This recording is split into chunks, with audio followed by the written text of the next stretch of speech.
Hello नमस्कार, Ambe home science classes में आप सभी का स्वागत है। तो आइए हम लोग अपने 500 टॉप क्वेश्चन कंप्लीट करते हैं। पिछले वीडियो में मैं आप लोगों को 350 क्वेश्चन कंप्लीट करवा दी हूँ, तो आज मैं आप लोगों के लिए 351 से लेके 400 तक टॉप क्वेश्चन लेके आई हूँ। तो आइए देर किस बात की, हम लोग अपना प्रश्न शुरू करते हैं। तो आज का हमारा 351 क्वेश्चन है, सर्वप्रथम समासशास्त्र शब्द का प्रयोग किस सन में किया गया था? तो किस सन में किया गया था? 1838 ईस्वी में। और यह फ्रांसीसी विद्वान ऑगस्ट कॉम्ट ने किया था। 352 क्वेश्चन, आदमी उसके मालिक का गुस्सा अपने बच्चों पर निकालता है, यह इसका उदाहरण है। किसका उदाहरण है? यह विस्थापन का उदाहरण। कैसे? यानी व्यक्ति को गुस्सा किससे मिला? अपने मालिक से। तो वो अपना गुस्सा क्या किया? अपने बच्चों पर उतारा। तो ये जो है, एक का गुस्सा दूसरे पर क्या हुआ? विस्थापित हुआ। तो ये क्या कहलाएगा? कौन सा उदाहरण? विस्थापन उदाहरण कहलाएगा।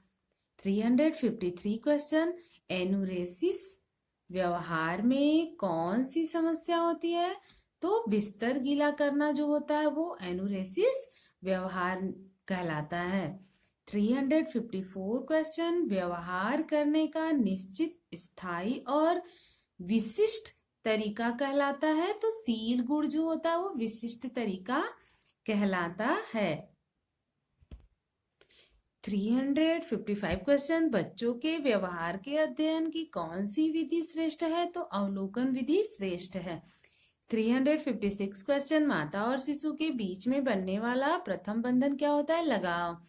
बच्चों का और माता का जो आपस में एक दूसरे से बंधन बनता है, वो कौन सा बंधन बनता है? लगाव का बंधन होता है। यानी माँ बिना बच्चे के नहीं रह सकती और बच्चा अपनी माँ के बिना नहीं रह सकता। 357 क्वेश्चन, मनुष्य के क्रियाशील परिवेश के वैज्ञानिक अध्ययन को कहते हैं? तो एर्गोनॉमिक्स कहते हैं। क्या कहते हैं? एर्गोनॉमिक्स। 358 क्वेश्चन, भय संबंधित है कौन सा भाव है? भय संबंधित कौन सा भाव है? तो संकोच करना या शर्माना जो है वो भय संबंधी भाव है। 359 क्वेश्चन, वह बालक जो दोनों हाथों का प्रयोग करता है क्या कहलाता है? वो एम्बीडेक्स्ट्रस यानी उभय हस्त। 360 क्वेश्चन, ईर्ष्या कैसी भावना है? तो ईर्ष्या जो है वो नकारात्मक भावना है। 361 क्वेश्चन, प्रेम और स्नेह की आवश्यकता कौन सी आवश्यकता है? तो मनोसामाजिक आवश्यकता है। 362 क्वेश्चन, शिशुओं की ग्रास्पिंग, रूटिंग और सकिंग को क्या कहते हैं? तो एडेप्टिव रिफ्लेक्स कहते हैं। 363 क्वेश्चन, नवजात शिशु के संवेग हैं? तो भय, क्रोध और प्रेम जो है वो नवजात शिशु के संवेग हैं। 364 क्वेश्चन, व्यक्तित्व जन्मजात और अर्जित प्रवृत्तियों का योग है। यह परिभाषा किसने दी है? तो यह परिभाषा वैलेंटाइन ने दी है। 365 क्वेश्चन, ज्यादातर बच्चे कौन सी उम्र में दो शब्दों के वाक्य बोलना शुरू करते हैं? तो 18 से 24 महीने में बच्चे दो शब्दों के वाक्य बोलना शुरू करते हैं। 366 क्वेश्चन, बरोक क्षेत्र मस्तिष्क का वह क्षेत्र है जो योगदान करता है? तो वाणी उत्पन्न करने में योगदान करता है। 367 क्वेश्चन, कूइंग और बलबलाना वाणी विकास की अवस्था है? तो यह मध्य अवस्था है। 368 क्वेश्चन, मस्तिष्क अपने वयस्क भार का 90% तक पहुंचता है जब बालक की आयु कितने वर्ष की होती है? तो 6 वर्ष की जब हो जाती है तो वो अपने यानी वयस्क भार का 90% तक पहुंच जाता है। 369 क्वेश्चन, उच्चतर बुद्धि के बच्चों में यौनी परिपक्वता कब आती है? तो सामान्य समय से पूर्व आती है। 370 क्वेश्चन, बुद्धि लब्धि निकालने का सूत्र है? तो MA/CA × 100 यानी मानसिक आयु बटे वास्तविक आयु गुणे 100। 371 क्वेश्चन है, एंडोमॉर्फिक व्यक्ति होते हैं तो यह छोटे और मोटे कद के होते हैं। यह जो व्यक्ति होते हैं यह देखने में बिल्कुल यानी गोल मटोल होते हैं। इनमें होता क्या है, जो इनके शरीर में जो मांसपेशियां होती है वो क्या करती है, वसा की मात्रा जो होती है वो बढ़ जाती है। ठीक है, शरीर में मांसपेशियों की तुलना में क्या होता है, वसा की मात्रा बढ़ जाती है, और जिस कारण ये व्यक्ति बहुत ही मोटे दिखते हैं। और यह शक्तिहीन भी होते हैं, क्योंकि मोटे व्यक्ति कोई कार्य आसानी से नहीं कर पाते हैं, जल्दी नहीं कर पाते। 372 क्वेश्चन, व्यक्तित्व विकास की 8 अवस्थाओं की व्याख्या किस मनोवैज्ञानिक द्वारा की गई है, तो एरिक्सन द्वारा की गई है। 373 क्वेश्चन, परसोना शब्द का क्या तात्पर्य है, तो परसोना शब्द वेशभूषा से संबंधित है, यानी व्यक्ति का व्यक्तित्व जो होता है, व्यक्तित्व को ही परसोना कहते हैं। तो व्यक्ति का जो व्यक्तित्व होता है वो वेशभूषा शब्द से, यानी जो वेशभूषा शब्द होता है, परसोना शब्द का तात्पर्य वही है। ठीक है, किसी भी व्यक्ति की पहचान उसकी वेशभूषा से ही होती है। 374 क्वेश्चन, एक्टोमॉर्फिक व्यक्ति कैसे होते हैं, तो यह लंबे, पतले एवं शक्तिहीन होते हैं, यानी बहुत ही दुर्बल होते हैं। इनकी मांसपेशियां बहुत कमजोर होती हैं, हड्डियां भी बहुत कमजोर या बहुत हल्की पतली दिखाई देती है। 375 क्वेश्चन, मेसोमाफिक व्यक्ति होते हैं, तो मेसोमाफिक व्यक्ति जो होते हैं वो लंबे, गठीले एवं ताकतवर होते हैं। यह व्यक्ति, इनका जो वजन होता है इनके शरीर के अनुसार होता है, और इसका व्यक्तित्व जो होता है वो प्रभुत्वशाली होता है। 376 क्वेश्चन, आनुवंशिक गुणों एवं वातावरण के सभी स्तरों के बीच आदान प्रदान के फलस्वरूप हुए विकास को कहते हैं, तो एपिजेनेसिस कहते हैं। 377 क्वेश्चन, कोशिका का सबसे महत्वपूर्ण भाग होता है, तो केंद्रक जो होता है वो कोशिका का सबसे महत्वपूर्ण भाग होता है। 378 क्वेश्चन, यह हमारे शरीर की समतल इकाई है। कौन सी समतल इकाई होती है हमारे शरीर की, कोसा।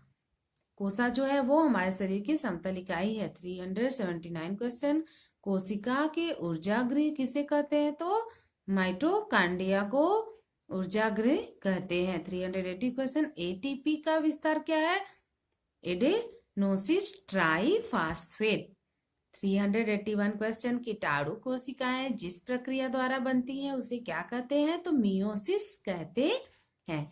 382 क्वेश्चन, शरीर के टिश्यू में पानी के जमा होने को कहते हैं, क्या कहते हैं, ओडीमा कहते हैं। 383 क्वेश्चन, बच्चों के समानांतर खेल किस आयु के लक्षण है, तो 4 से 6 वर्ष के लक्षण है। 384 क्वेश्चन, शरीर के ऊतकों में तरल के जमा होने को क्या कहते हैं, तो इडीमा कहते हैं। 385 क्वेश्चन, आनुवंशिकता की आधारभूत इकाई है, तो जीन जो है वो आनुवंशिकता की आधारभूत इकाई है। 386 क्वेश्चन, कोशिका की खोज किसने की है, तो कोशिका की खोज रॉबर्ट हुक ने की है। 387 क्वेश्चन, न्यूक्लिक से रहित जंतु कोशिका में किसका अभाव होता है, तो क्रोमोसोम का अभाव होता है। 388 क्वेश्चन, अंतः श्वसन की क्रिया कहाँ होती है, तो ऊतकों में अंतः श्वसन की क्रिया होती है। 389 क्वेश्चन, ग्लाइकोजन संग्रहित होता है, तो यकृत में ग्लाइकोजन संग्रहित होता है। 390 क्वेश्चन, एटीपी संबंधित है माइटोकांड्रिया से।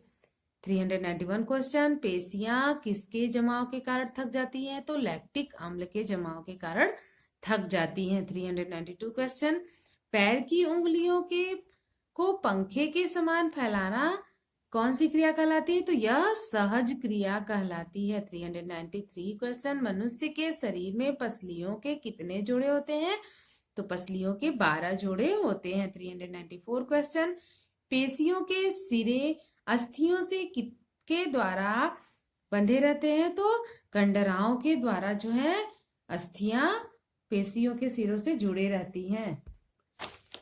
395 क्वेश्चन, शरीर के शरीर में लगभग मांसपेशियां होती है तो 500 से लेके 600 होती हैं। 396 क्वेश्चन, ताल में समायोजन क्रिया किसके द्वारा संभव होता है? तो सिलियरी मांसपेशियों के द्वारा संभव होता है। 397 क्वेश्चन, मांसपेशियां जल, प्रोटीन, खनिज लवण तथा वसा आदि का 70% बनाती हैं। 398 क्वेश्चन, मांसपेशियां शरीर के कुल भाग के लगभग कितने प्रतिशत होती हैं?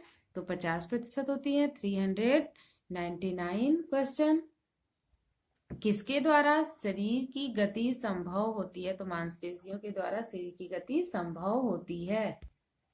और आज का हमारा आखिरी प्रश्न है 400, एम्स ने क्रियात्मक विकास की कितनी अवस्थाएं बताई हैं? तो 14 अवस्थाएं बताई हैं। एम.एल. सर्ले और मैक्रो ने कुल 16 अवस्था बताई है। इसके बाद हल्वर्सन ने विकासात्मक क्रियात्मक विकास की 10 अवस्थाएं बताई हैं। ठीक है, लेकिन सब सारे वैज्ञानिकों के जो है वो अपने अपने अलग अलग मत हैं। तो ये थे आपके 400 क्वेश्चन, टॉप कंप्लीट हो चुके हैं। तो मैं आप लोग को बताना चाहती हूँ कि अभी आपका इलाहाबाद यानी प्रवक्ता का जो फॉर्म निकला है, तो वो जो भी बेटियां एमए कर चुकी हैं वो फॉर्म डाल सकती हैं। बहुत ज़्यादा समय नहीं है, तो आप लोग देखिए और अपना फॉर्म डाल दीजिए और तैयारी करते रहिए बेटा, क्योंकि होम साइंस जो विषय है उसमें आप सबको अव्वल रहना